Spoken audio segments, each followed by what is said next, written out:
we are going to help prevent peer-on-peer violence, to stop children and young people harming each other, it is important we understand some of the reasons this violence happens.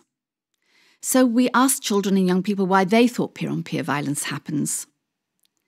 They said people who seem different in some way are particularly vulnerable. For example, it might be a child who comes from another country, like a refugee. It could be a child with a disability who is not able to learn as quickly as others in the classroom. Someone might stand out because they wear a different style of clothes to everyone else.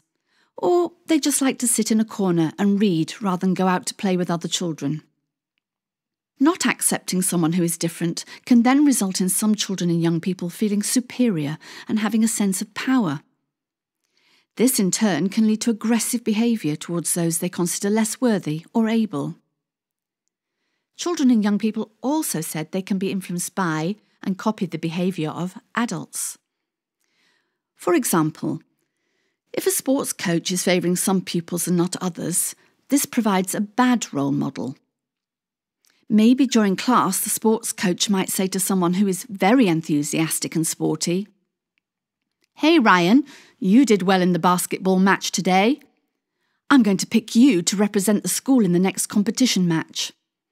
I'll be happy to give you some additional coaching as I think you have great potential. You'll go far." But at the same time, the coach might say to someone in the class who is not so strong and athletic, "Gregory, you are absolutely hopeless.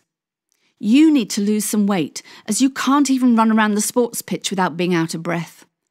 Don't come back to my class if you can't keep up with your classmates. You are a loser."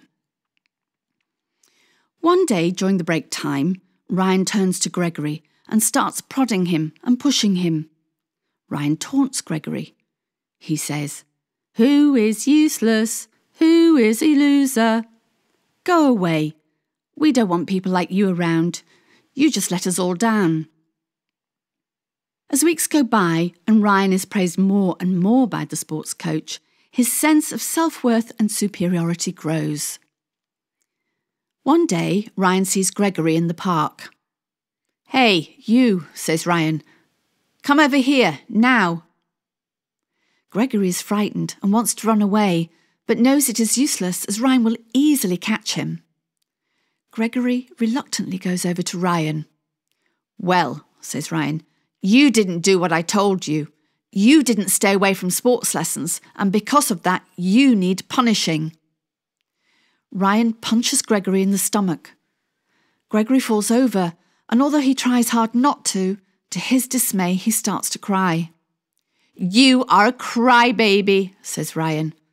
"Coach will believe anything I tell him these days, and now I'm going to tell him what a coward you are." With that, he punches Gregory again and leaves him lying on the ground. And so the message from children and young people is very clear. Adults should always be good role models and make sure they treat everyone equally. They should also help children and young people understand that someone who is different to them is not weaker or inadequate. That we are all unique and individual, and we should be valued for who we are. There is richness in societies that have and value diversity, and we should all live together in harmony.